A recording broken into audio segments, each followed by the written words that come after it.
Assalamualaikum warahmatullahi wabarakatuh. Perkenalkan, nama saya Alaisa Messi Fatihah dengan NIM 2281060094 dari jurusan Tadis Biologi C semester 6. Sebelumnya yang terhormat Ibu Nurul Farah selaku dosen pengampu mata kuliah telaah kurikulum. Di sini saya akan menjelaskan mengenai modul ajar yang telah saya buat untuk memenuhi tugas UAS telaah kurikulum. Modul ajar biologi sistem gerak manusia SMA N1 Lemah Abang. Yang pertama ada identitas, yaitu informasi umum dan informasi khusus. Untuk informasi umum yaitu mata pelajaran biologi, fase F kelas 11 semester 1 tahun pelajaran 2025-2026. Alokasi waktu 6 JP, jumlah pertemuan 3, penulis modul atau penyusun Alaisah Messi Fatihah. Informasi khusus yaitu ada kompetensi awal atau kompetensi prasyarat, struktur dasar tubuh manusia dan fungsi umumnya sebagai makhluk hidup. Penguatan profil pelajar Pancasila, dimensi beriman bertakwa kepada Tuhan yang Maha Esa dan berakhlak mulia dengan elemen akhlak kepada alam, dimensi berkebinekaan global, elemen berkeadilan sosial, dimensi bergotong royong dengan elemen kolaborasi, dimensi mandiri dengan elemen pemahaman diri dan situasi yang dihadapi, dimensi bernalar kritis, elemen merefleksi pemikiran dan proses berpikir dalam mengambil keputusan, dimensi kreatif dengan elemen memiliki keluasan berpikir dalam mencari alternatif solusi permasalahan.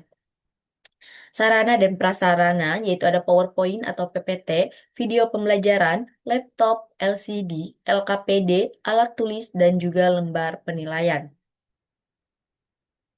Target peserta didik yaitu ada 6 rombongan belajar dengan setiap rombongan belajar terdiri dari 38 siswa.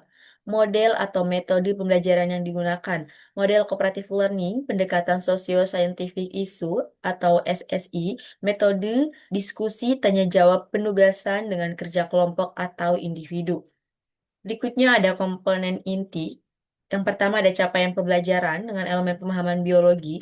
Capaian pembelajaran atau CP-nya yaitu pada akhir fase F, peserta didik memiliki kemampuan mendeskripsikan struktur sel serta bioproses yang terjadi seperti transport membran dan pembelahan sel, menganalisis keterkaitan struktur organ pada sistem organ dengan fungsinya, serta kelainan atau gangguan yang muncul pada sistem organ tersebut, memahami fungsi enzim dan mengenal proses metabolisme yang terjadi dalam tubuh, serta memiliki kemampuan menerapkan konsep pewarisan sifat, pertumbuhan dan perkembangan, mengevaluasi gagasan baru mengenai evolusi dan inovasi teknologi biologi.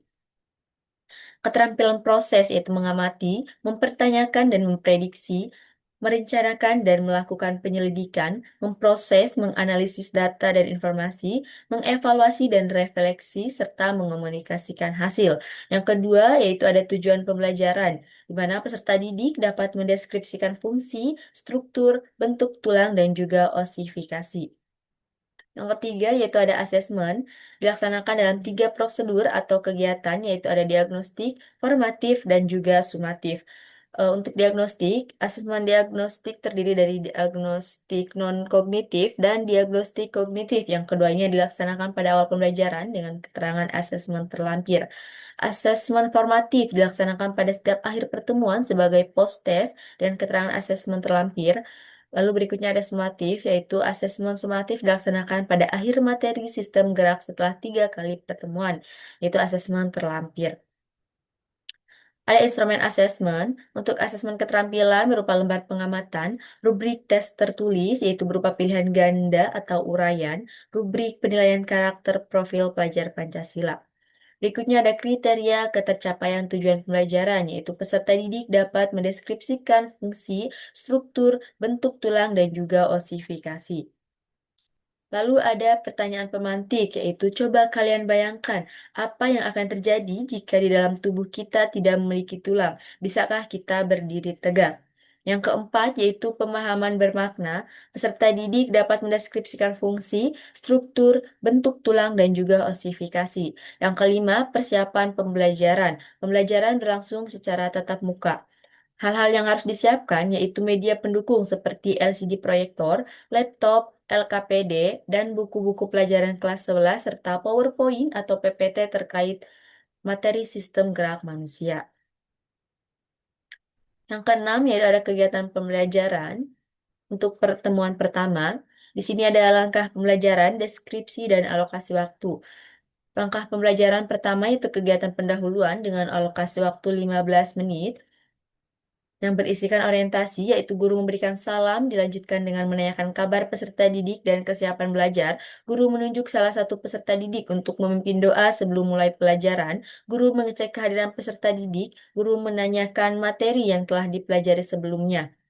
Lalu ada persepsi, yaitu guru memberikan pertanyaan pemantik. Guru mengaitkan jawaban peserta didik dengan pentingnya tulang sebagai bagian dari sistem gerak.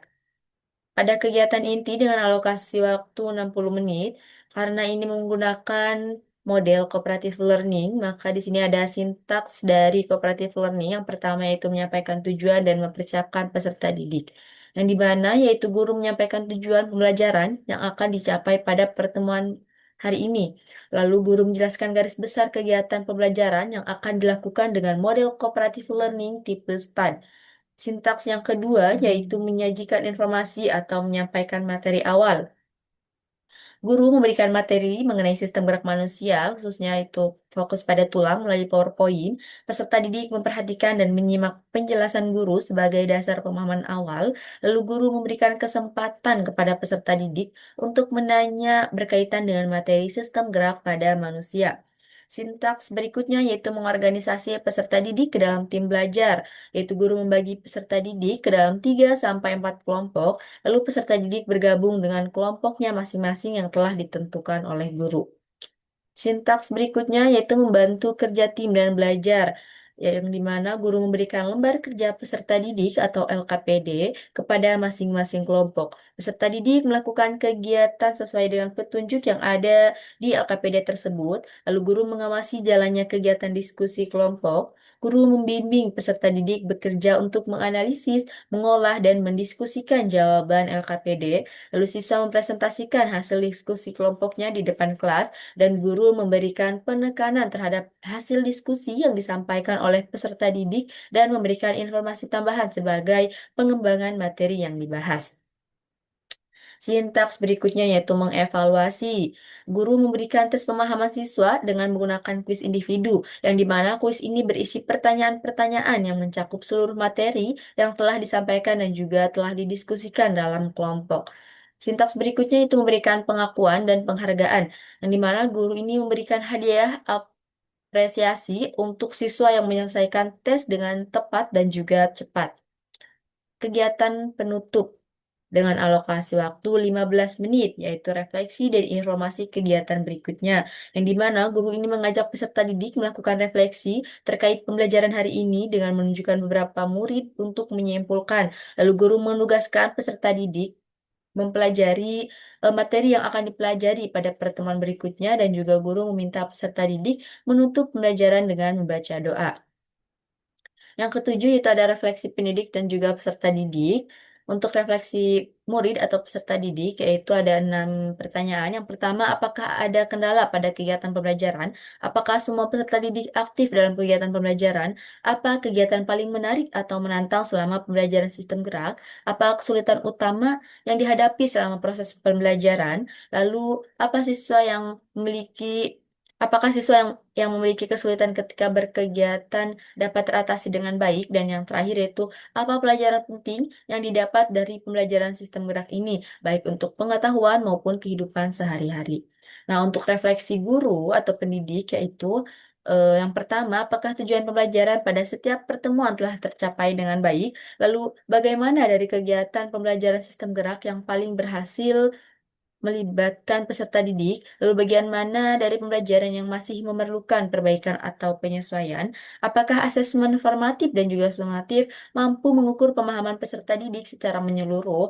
Lalu apa kesulitan yang dialami peserta didik selama proses pembelajaran dan bagaimana saya membantunya? Dan pertanyaan yang terakhir yaitu strategi apa yang akan saya gunakan ke depan agar siswa dapat mencapai kompetensi secara optimal. Berikutnya yaitu ada lampiran mengenai uraian materi. Di sini ada pengertian sistem gerak. Sistem gerak adalah sistem organ pada manusia yang berperan dalam pergerakan tubuh yang terdiri dari alat gerak aktif dan juga alat gerak pasif. Alat gerak aktif manusia ialah otot-otot yang menempel pada tulang yang dan rangka manusia, sedangkan alat gerak pasif pada manusia ialah sekumpulan tulang-tulang yang membentuk rangka. Nah, di sini ada pengertian rangka manusia. Rangka merupakan alat gerak pasif yang tersusun atas tulang yang saling berhubungan. Tulang-tulang yang menyusun rangka tubuh manusia mempunyai bentuk beraneka ragam yang sesuai dengan kedudukannya dalam tubuh serta fungsinya, yaitu terdiri dari rangka aksial dan juga rangka apendikular. Nah, rangka aksial ini yaitu terdiri dari tulang tengkorak, tulang belakang, tulang dada, dan juga rusuk. Rangka apendikular yaitu tulang gelang bahu, tulang gelang panggul, tulang anggota gerak. Berikutnya ada pengertian tulang. Tulang adalah organ keras yang merupakan komponen utama pada sistem rangka manusia. Nah, fungsi tulang ini sebagai alat gerak pasif, memberikan bentuk tubuh, menahan dan menegakkan tubuh, tempat melekatnya otot, melindungi organ vital seperti otak, jantung, dan paru-paru, sebagai tempat pembentukan sel darah pada sumsum tulang, dan juga sebagai tempat penyimpanan kalsium dan fosfor. Dan berdasarkan penyusunnya, tulang ini dibagi menjadi dua jenis, yaitu ada tulang rawan dan tulang sejati. Nah, tulang rawan ini yaitu cirinya lunak, lentur, dan elastis terdiri dari sel kondrosit mengandung sedikit zat kapur dan banyak zat perekat dalam mengalami osifikasi dan terletak pada ujung tulang rusuk, sela-sela persendian, saluran nafas, telinga, dan hidung, serta ruas-ruas tulang belakang.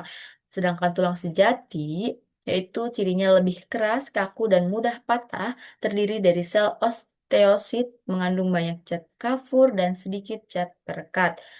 Nah, terdiri di bagian paha, betis, lengan, tulang rusuk, tulang belakang, dan tulang tengkorak.